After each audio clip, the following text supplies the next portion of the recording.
Assalamualaikum warahmatullahi wabarakatuh. Jumpa lagi bersama saya di channel Saluran Misteri. Pada kesempatan kali ini saya akan membacakan sebuah cerita yang berjudul Pernikahan Tak Wajar. Cerita ini datangnya dari salah satu narasumber. Yuk daripada kita lama-lama langsung saja kita ke ceritanya.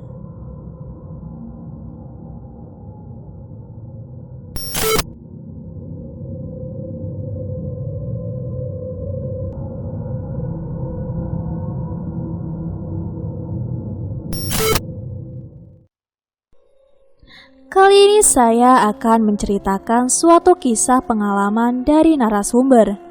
Kita sebut saja namanya Rizky. Rizky ini mempunyai pengalaman pribadi tentang dirinya yang menikah dengan cara menggunakan perewangan atau media gaib. Awal ceritanya di tahun 2004. Dia mengenal salah satu wanita, sebut saja namanya Gandis. Gadis ini memang sangat diidam-idamkan oleh Rizky semenjak dirinya masih duduk di bangku SMA. Tapi usia yang setara ini membuat keduanya susah untuk menjadi sepasang suami istri. Rizky yang berkunjung rumahnya Gadis dengan alasan mengerjakan tugas. Bahkan hampir setiap minggu Rizky datang ke rumah Gandis yang membuat orang tua atau keluarganya Gandis ini sedikit menaruh kecurigaan tentang kehadiran Rizky di rumahnya. Kakaknya Gandis pun pernah menanyakan apakah kalian ada hubungan apa tidak, dan Rizky menjawab hanya sekedar teman. Waktu itu jawabnya yang masih sebatas teman, belum ada ikatan pacaran atau status apapun. Tapi setelah hampir 2 bulan Rizky sering datang, membuat dirinya ditegur oleh kakaknya Gandis. Kalau misalkan kalian mau berpacaran atau gimana silahkan, tapi saran dari kakak lebih baik kalian fokuskan dulu dengan sekolah kalian. Gandis juga sebentar lagi akan lulus sekolah kan? Sampai akhirnya keduanya ini lulus sekolah, dan Gandis yang melanjutkan ke jenjang selanjutnya, yaitu melanjutkan kuliah di salah satu perguruan tinggi di wilayahnya. Sementara Rizky yang memang dari keluarga yang kurang mampu, dia lebih memilih untuk mencari pekerjaan. Dengan pekerjaan itu, hubungan antara Rizky dan Gandis mulai renggang, karena Rizky yang bekerja di kota besar, yang 3 bulan sekali baru pulang. Sementara Gandis juga sibuk dengan kuliahnya. Keduanya yang jarang komunikasi karena waktu itu alat komunikasi berupa HP itu masih terbilang mahal dan merupakan barang yang sangat mewah, belum seperti sekarang ini. Dengan begitu komunikasi keduanya menggunakan surat, itu pun 1 minggu baru sampai. Singkat ceritanya 1 tahun hanya beberapa kali keduanya bertemu. Namun ternyata Gandis yang selama ini diidam-idamkannya ini dekat dengan teman laki-laki yang lain yang satu kuliah dengannya. Rizky yang sudah menaruh kecurigaan ke Gandis, akhirnya dia melakukan sesuatu yang di luar kemampuan, yaitu dengan media gaib. Dia mendatangi salah satu praktisi atau dukun untuk meminta entah itu barang ataupun indikasi dengan tujuan untuk melunturkan atau mempengaruhi pikiran Gandis. Setelah mendapatkan benda dari dukun, Rizky menggunakan media gaib itu yang ditaruh di dompet dan selalu dibawa setiap saat. Secara cepat benda itu bereaksi. Gandis yang mau diajak jalan-jalan, yang mau diajak kemana-mana sama Rizky. Tapi semua itu berkat benda yang dimiliki oleh Rizky. Setiap minggunya Rizky datang ke dukun agar kemampuan dari benda yang dipegang itu akan terus bereaksi. Setelah 3 bulan hubungan mereka kembali merenggang. Gandis yang harus kuliah sementara Rizky sendiri harus kembali bekerja. Rizky sendiri mengira kalau dirinya ini sudah mapan. Dia ingin segera meminang Gandis. Tapi waktu itu keluarganya Gandis menolak dengan terus terang. Masih sekolah, masih kuliah. Kalau mau nunggu ya silakan, tapi belum tentu kapan selesai kuliahnya. Rizky yang sudah diberi jalan sama orang tuanya ternyata tidak semudah itu.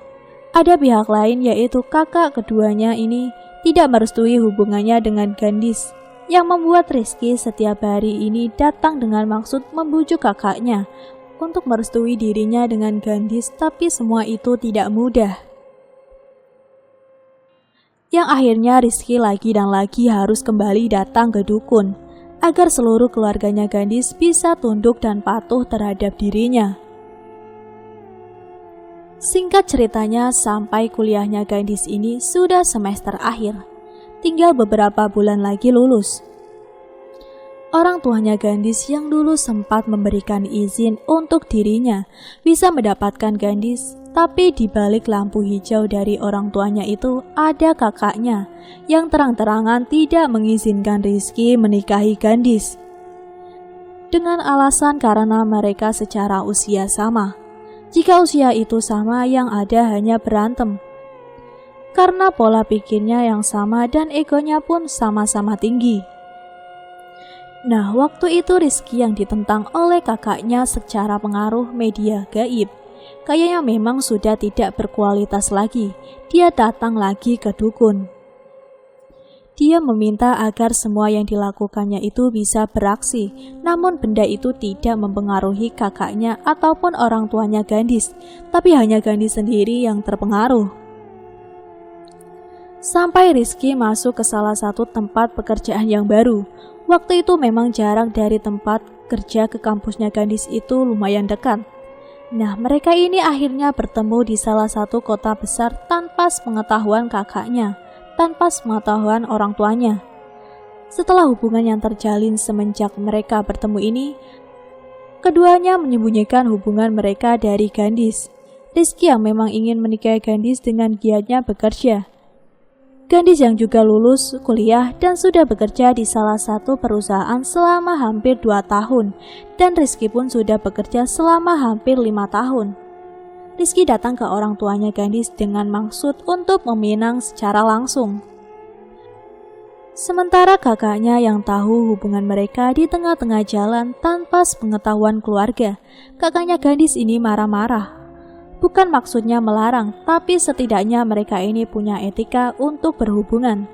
Tapi orang tuanya ini menyuruh kakaknya Gandis agar tidak ikut campur sama perasaan adiknya, dan akhirnya pun mengalah. Gandis yang menerima pinangan setelah hampir 2 tahun bekerja. Acara lamaran pun dilakukan seminggu setelahnya.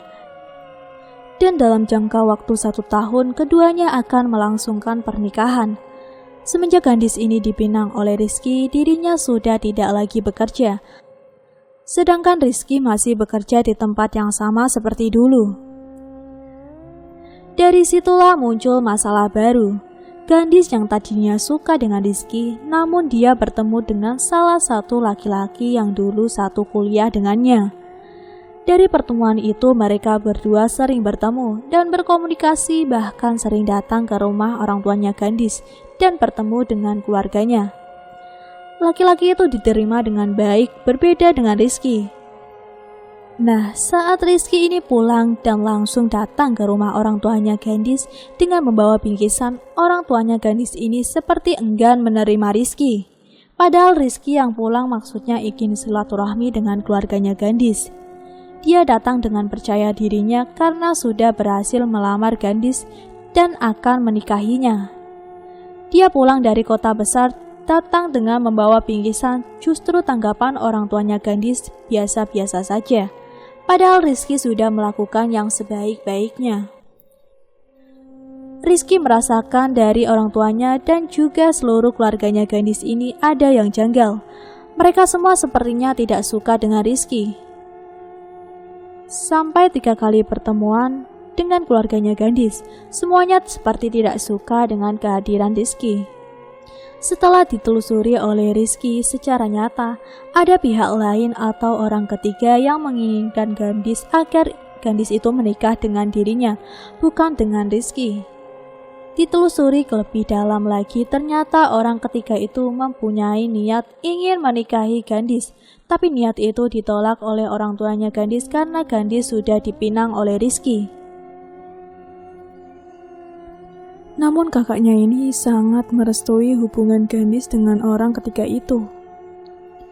Dan yang lebih parahnya lagi, Gandhis justru menerima pinangan dari laki-laki itu, padahal dia sudah menerima pinangan dari Rizky. Tanpa dia pikir bagaimana sakitnya Rizky, bagaimana perjuangan Rizky untuk mendapatkan Gandhis.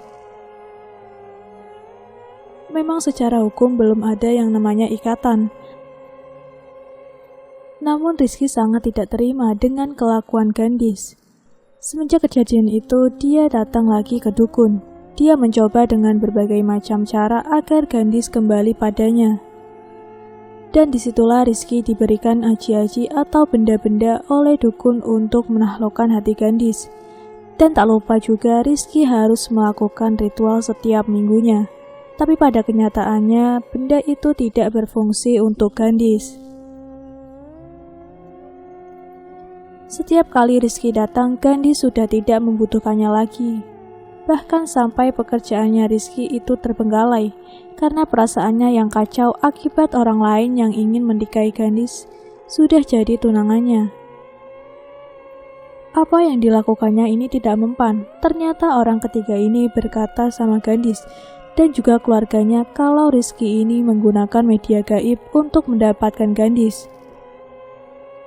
Gandhis yang mengetahui secara langsung fakta itu berujar kepada Rizky, "Aku menerima kamu karena aku gak sadar kamu datang ke sini dengan apa yang kamu bawa. Seandainya kamu tidak membawanya, mungkin saya gak akan menerima kamu. Tapi waktu itu saya terima kamu karena menggunakan dukun." Sontak saja Rizky kaget. Gandhis yang mengetahui itu dan juga semua keluarganya Gandhis sudah tahu. Semua itu karena ulah dari orang ketiga yang memberitahu kalau Rizky ini menggunakan media dukun. Namun itu semua secara fakta tidak bisa dibuktikan. Rizky pun datang lagi ke dukun untuk mengirim guna-guna atau santet ke orang ketiga itu, agar laki-laki itu tidak bisa apa-apa dan tidak lagi datang ke tempatnya Gandhis. Dengan media perantara dukun dan mahar dari uang tabungan untuk biaya pernikahan digunakan Rizky untuk menyelakai orang ketiga dan agar jauh dari Gandhis. Dalam waktu 2 minggu saja, laki-laki itu memang sudah tidak datang lagi ke tempat Gandhis dan dikabarkan kalau orang ketiga itu jatuh sakit, yang membuat laki-laki atau orang ketiga itu tidak lagi datang ke rumah Gandhis. Pengaruh-pengaruh santet itu sudah menyerang orang ketiga berkat Rizky melakukan ritual dengan bantuan dukun. Setelah santet itu berhasil, Rizky akan menaklukkan keluarganya Gandhis, termasuk Gandhis sendiri, karena sudah beberapa tahun menggunakan media dukun semuanya gagal. Kali ini Rizky dengan menggunakan cara yang paling ampuh, melakukan ritual sendiri selama 1 minggu lebih, sampai akhirnya bisa menaklukkan semuanya. Rizky yang melihat orang tuanya, kakaknya, termasuk Gandhis, ini sudah terpengaruhi oleh kekuatan yang dilakukan dengan ritual. Singkat ceritanya, mereka akhirnya disetujui dan melangsungkan pernikahan. Orang tuanya Gandhis dan juga keluarganya itu tidak mencurigai perilakunya Rizky, sampai orang ketiga itu dikabarkan sudah sembuh, tapi ia terlambat karena Rizky sudah mendapatkan Gandhis. Dengan mata kepalanya sendiri, orang ketiga itu menyaksikan kalau Gandhis itu sudah memiliki orang lain. Setelah pernikahan itu berlangsung, di bulan pertama dan bulan kedua tidak ada masalah. Tapi setelah Gandhis ini mengandung yang usianya sudah bulan, dia mulai merasakan pengaruh-pengaruh gaib yang dilakukan Rizky. Seakan-akan kekuatan dari ritual itu mulai pudar dan Rizky yang memang sudah tidak melakukan ritual karena sudah mendapatkan Gandhis. Menurutnya sudah tidak perlu lagi menggunakan media dukun dan ritual yang pernah dilakukannya dulu. Rizky mengaku kalau dia itu orang yang waspada karena dia sadar dia menikahi Gandhis itu bukan karena hati nuraninya. Apalagi orang tuanya Gandhis juga keluarganya yang pada dasarnya tidak setuju dengannya.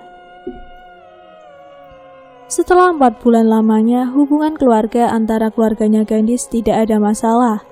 Tapi yang membuat khawatir itu pengaruh negatif yang diritualkan Rizky ini sudah semakin luntur. Rizky berusaha melakukan tirakat sewaktu istrinya ini sedang mengandung. Waktu itu Rizky berangkat lagi ke dukun dan berbohong ke Gandhis. Dia berujar akan pergi keluar kota untuk mencari pekerjaan. Rizky pergi ke dukun untuk melakukan tirakat. Melakukan ritual sampai 1 minggu lebih, namun tetap saja tidak membuat Gandhis ini terpengaruh. Semenjak usia kandungannya itu hampir 4 bulan, sama sekali ritual itu tidak terpengaruh ke keluarganya Gandhis. Gandhis sendiri pun berubah sikapnya terhadap Rizky. Dengan segala macam cara, dengan mahar yang besar, Rizky datang ke dukun. Beberapa kali melakukan ritual dan dibantu oleh dukun, tapi tidak semudah itu. Sampai anaknya itu dilahirkan, semua pengaruh jahat dan pengaruh gaib dilakukan Rizky justru menyerang balik ke dirinya sendiri. Dia sangat merasakan kebencian dari orang tuanya Gandhis yang dulu sayang dengannya.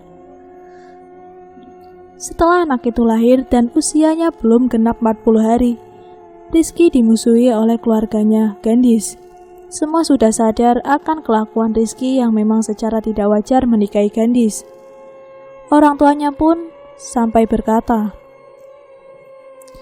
"Entah kenapa saya bisa menikahkan kamu dengan anakku. Secara hati nurani saya tidak ikhlas." Orang tuanya dan kakak-kakaknya Gandhis sangat murka terhadap Rizky. "Saya lebih rela adik saya pisah dari kamu, daripada adik saya harus menderita dengan laki-laki yang tidak dicintainya, yang tidak disayanginya." Anaknya Gandhis yang belum berusia 40 hari, tapi Rizky merasa sudah terasingkan dan sangat dikucilkan oleh keluarga Gandhis. Mencoba lagi datang ke dukun. "Mbah, kenapa saya tidak bisa lagi mempengaruhi keluarga istriku?" "Ya, karena kamu sudah kembali normal, bahkan menyerang kamu semenjak anak itu dilahirkan. Dan kekuatan gaib itu hanya bertahan selama istri kamu setelah mempunyai anak. Setelah mempunyai anak, kekuatan dari ritual yang kamu lakukan akan luntur." Suasana Roma menjadi panas. Setiap harinya Rizky dan Gandhis bertengkar. "Sekarang hati nurani saya sudah tersadar. Untuk apa saya menikah dengan kamu kalau saya tidak mencintai dan tidak menyayangi kamu? Saya nggak tahu kenapa saya bisa menikah dengan laki-laki seperti kamu ini," ungkap Gandhis menggebu-gebu. Ritual yang selama ini dilakukan oleh Rizky dengan tujuan untuk mendapatkan Gandhis. Dia tidak sadar kalau kekuatannya itu hanya bertahan selama Gandhis ini belum punya anak. Dan apa yang Rizky lakukan dengan bantuan dukun yang tidak membuat seluruh keluarganya Gandhis terpengaruh. Dengan apa yang sudah diritualkan, ternyata ada orang lain, yaitu seorang ustadz yang sengaja memagari seluruh keluarganya Gandhis, yang mengakibatkan ritual yang sudah dilakukan Rizky ini tidak mempan atau tidak sampai ke keluarganya Gandhis.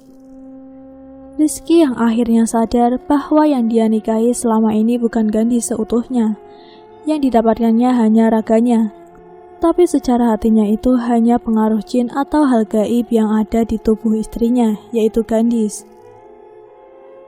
"Aku yang selama ini menikah dengan orang yang aku idam-idamkan, tapi semua adalah hanya jin yang memengaruhinya."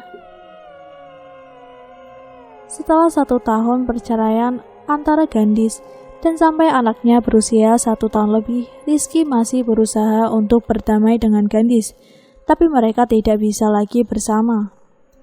Walaupun masih tetap bertahan untuk anaknya, tapi semenjak kandasnya hubungan itu, setidaknya Rizky pernah mendapatkan pengalaman dan pembelajaran bahwa selama ini yang diperjuangkannya itu berasal dari perlawanan jin yang sengaja ingin menjerumuskan Rizky ke dalam lembah kesetanan dan hanya mendapatkan raganya saja, bukan dari hati nuraninya. Waktu itu Rizky belum sepenuhnya terima tapi lambat laun akhirnya tersadar dan tidak lagi melakukan hal-hal yang pernah dilakukan sebelumnya. Dengan cara datang ke dukun, dengan cara ritual, dan dengan cara hal-hal yang aneh maupun memiliki benda gaib. Setelah hampir 3 tahun lebih bertawakal dan berserah diri kepada Allah, alhamdulillah Rizky mendapatkan istri yang benar-benar mencintai dan menerima dirinya. Dan cerita pun berakhir di sini. Sampai jumpa di cerita-cerita selanjutnya. Sekian, wassalamualaikum warahmatullahi wabarakatuh.